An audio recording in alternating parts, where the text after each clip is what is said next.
بسم اللہ الرحمن الرحیم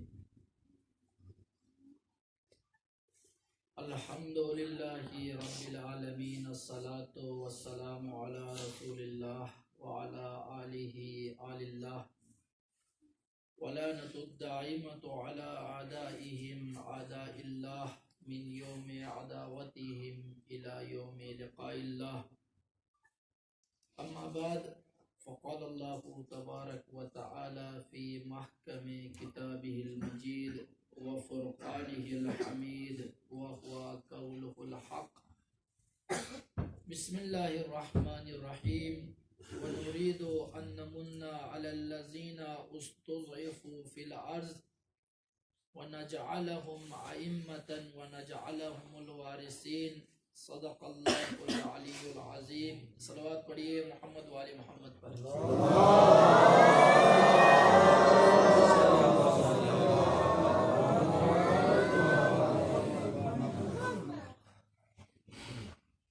سب سے پہلے اس مجلس کے بانی، اگر بانیان کہا جائے تو اچھا ہے، کیونکہ آج کی مجلس کے لیے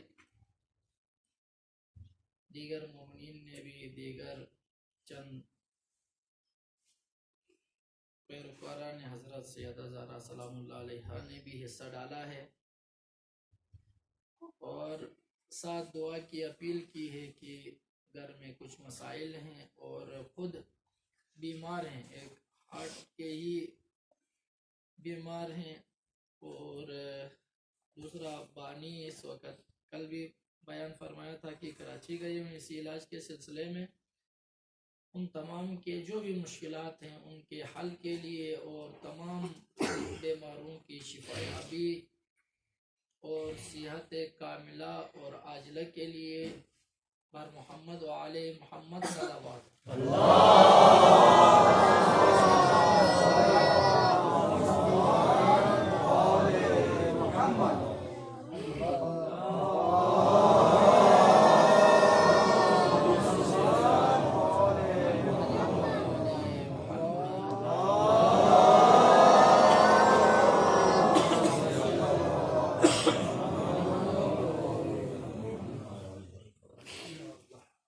جیسے کہ آپ مستحضر ہیں، دو مجالس پہلے گزر چکی ہیں اور یہ تیسری اور آخری مجلس ہے۔ دو مجلسیں جو پہلے گزر گئی ہیں وہ مجلسیں اس تیسری مجلس کے لیے مقدمہ تھی۔ پہلی مجلس زمینہ فراہم کر رہی تھی دوسری مجلس کے لیے، اور وہ دونوں مجلسیں مل کر زمینہ فراہم کیا ہے اس تیسری مجلس کے لیے۔ بعض مومنین نہیں آئے ہیں جو پہلی مجلس میں بھی نہیں تھے اور دوسری مجلس میں بھی نہیں تھے، آج تیسری مجلس میں موجود ہیں۔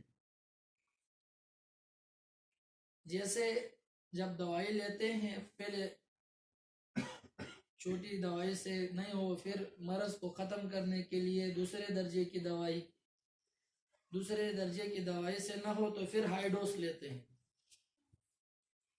تو یہ دو جو پہلے مجلسیں ہیں وہ دو مرحلے گزر چکے ہیں، ہائی ڈوز کی باری ہے۔ بعض کو اگر ہائی ڈوز سیدھے ریئیکشن کرے تو پہلے سے ہی معذرت چاہتا ہوں، کیونکہ یہ ضروری ہے اس وجہ سے۔ پہلے دو دنوں میں بیان کیا جا چکا ہے کہ یہ جو مجالس کا انعقاد ہے، پہلے ایک دن ہی ہوتا تھا، اس دفعہ 3 دن ہوا، بلکہ اس سے زیادہ بھی کہہ رہے تھے، لیکن ابھی اور ذمہ داریاں بھی ہیں، اس کی وجہ سے اور مزید نہیں بڑھا سکتے۔ یہ مجالس ایک خاص مقصد کے لیے اور ایک خاص ہدف کے تحت رکھی گئی ہیں۔ ہر سال حضرت زہرا سلام اللہ علیہا کو فرصت دینے کے لیے یا ان کی عقیدت میں و محبت میں ہم یہ مجالس رکھتے تھے۔ اس سال بھی وہ پہلو بھی ہے، جیسے کہ پہلے دو مجالس میں بیان ہو چکا ہے کہ ہم نے ائمہ کو فقط ایک نگاہ سے دیکھا ہے، ایک اینگل سے دیکھا ہے، ایک دید سے دیکھا ہے، صرف ایک ہی زاویے سے دیکھا ہے، اور وہ زاویہ، وہ اینگل، وہ دید، وہ نگاہ جس سے ہمیں ائمہ کو دیکھنا چاہیے ہم نے دیکھا نہیں ہے۔ وہ اس دید سے ہمیں دیکھنا ہے اور دیکھنا چاہیے اور دیکھنا ضروری ہے، اور ہمارے جتنے بھی مسائل ہیں، چاہے وہ انفرادی و فردی مسائل ہوں، چاہے وہ خاندانی و عائلی مسائل ہوں، چاہے وہ ہمارے خطے کے مسائل ہوں، چاہے وہ ہمارے ملک و مملکت کے مسائل ہوں، حتیٰ کہ عالم اسلام کے مسائل ہوں، اس دوسری دید کو سے ہم نے معصومین کو نہ دیکھنے کی وجہ سے ہم ان مسائل میں گرفتار ہیں۔ محبت و عقیدت اچھی بات ہے، ائمہ سے کرنی چاہیے۔ محبت و عقیدت و مودت کا حکم خود قرآن دیتا ہے، لا اسألکم علیہ اجرا الا المودت فی القربہ۔ رسول اللہ اور تمام انبیاء نے کوئی اجر و رسالت نہیں مانگی ہے، فقط مودت قربا کے، مودت اہل بیت کے۔ مودت کا حکم قرآن دے رہا ہے، محبت کا حکم قرآن دے رہا ہے، ولایت کا حکم قرآن، ولایت بمعنی محبت کا حکم قرآن دے رہا ہے، اس میں کوئی شک و شبہ نہیں ہے۔ لیکن یہ محبت ہونی چاہیے معرفت کے ساتھ محبت، عرفان کے ساتھ محبت، عالمانہ محبت ہو، عارفانہ محبت ہو، بصیرتانہ محبت ہو، آگاہانہ محبت ہو، معلوم ہو کہ ہمیں ان سے محبت کرنے کا حکم کیوں دیا گیا ہے۔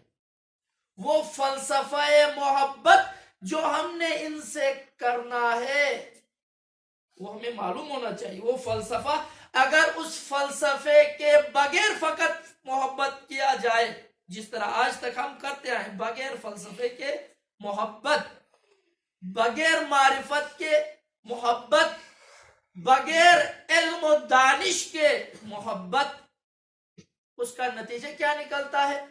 اس کا نتیجہ یہ نکلتا ہے کہ پیشوا میں اور پیروکار میں، اسوہ اور اس کے اطاعت کرنے والے میں جو رابطہ برقرار ہوتا ہے، وہ رابطہ وہ نہیں ہوتا جو اللہ تعالیٰ چاہتا ہے، وہ رسول خدا چاہتا ہے، وہ معصومین علیہ السلام چاہتے ہیں، بلکہ وہ رابطہ پیری و مریدی والا رابطہ ہو جاتا ہے۔ پیر اور مرید کا رابطہ آپ کو معلوم ہے، ایک مرید اپنے پیر سے فقط اور فقط محبت کرتا ہے، فقط اس کا احترام کرتا ہے، یہ جانے بغیر، اس پیر کی معرفت رکھے بغیر۔ اگر تھوڑی سی بھی معرفت اس پیر کی ہوتی، کبھی بھی اس پیر کے محضر میں وہ نہ بیٹھتا۔ آج کل آپ کو معلوم ہے کتنے پیر کیسے کیسے سکینڈلز میں پکڑے جاتے ہیں، اور ایسے پیروں کے بہت سارے مرید موجود ہوتے ہیں، اور یہ مرید اسی پیر سے محبت کرتا ہے، 20 سکینڈل اس کے سامنے آئے پھر بھی اس سے محبت کرتا ہے۔ کیوں؟ کیونکہ یہ محبت ایسی چیز ہے جو بغیر معرفت کے کی جائے تو انسان کے آنکھوں کے سامنے یہی محبت پردہ بن جاتی ہے۔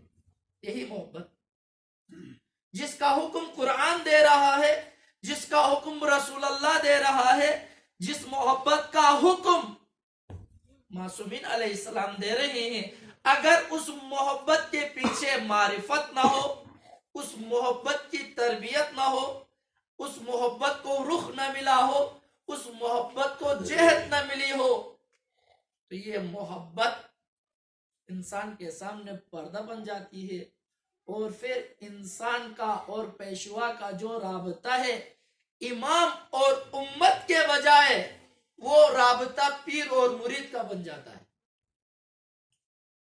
پیشوا اور پیروکار کے بجائے پیر اور مرید کا رابطہ بن جاتا ہے. ہمارا اپنے ائمہ کے ساتھ، معصومین علیہ السلام کے ساتھ جو رابطہ ہونا چاہیے پیشوا اور پیروکار کا ہونا چاہیے. پیشوا جو آگے چلے، جس کو راستہ معلوم ہے، جس کو کھائیاں معلوم ہے، جس کو پیچ خم معلوم ہے، جس کو نشیب و فراز معلوم ہے، جس کو یو ٹرن معلوم ہے، جو ہر راستے کو جانتا ہے، صراط مستقیم سے 100% واقف ہے اور انسان کو اس کے ہدف کی طرف لے جاتا ہے. یہ ہے پیشوا. اور باقی پیروکار ہیں، باقی تأسی کرنے والے ہیں، باقی اس کے پیچھے چلنے والے ہیں.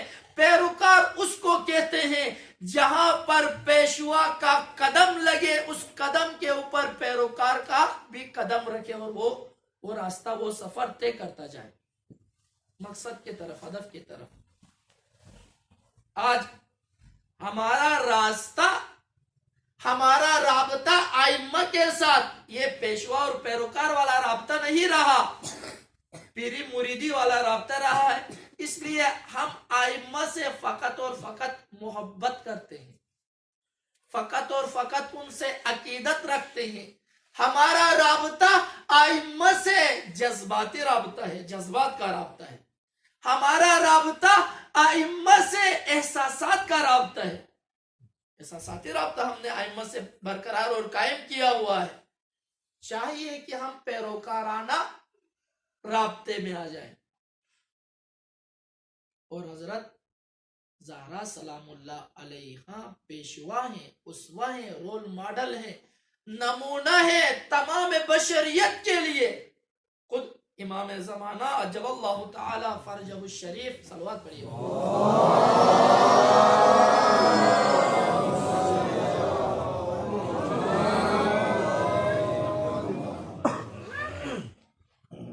امام زمانہ فرماتے ہیں کہ ہم معصومین، ہم 12 ائمہ تمام بشریت کے لیے اسوہ و رول ماڈل و نمونہ ہیں. اور ہماری جدہ، ہماری ماں حضرت فاطمہ الزہرا سلام اللہ علیہا تمام ہم کے لیے اسوہ، ہمارے لیے اسوہ ہیں. ہم تمام بشریت کے لیے اسوہ ہیں. اور حضرت سیدہ زہرا سلام اللہ علیہا خود ہم ائمہ کے لیے اسوہ ہیں. جو ہستی، جو خاتون، جو شخصیت، جو پیشوا، جو رہنما ائمہ کے لیے جب اسوہ و پیشوا بن سکتی ہے تو وہ ہمارے اور آپ کے لیے بھی اسوہ اور پیشوا ہے.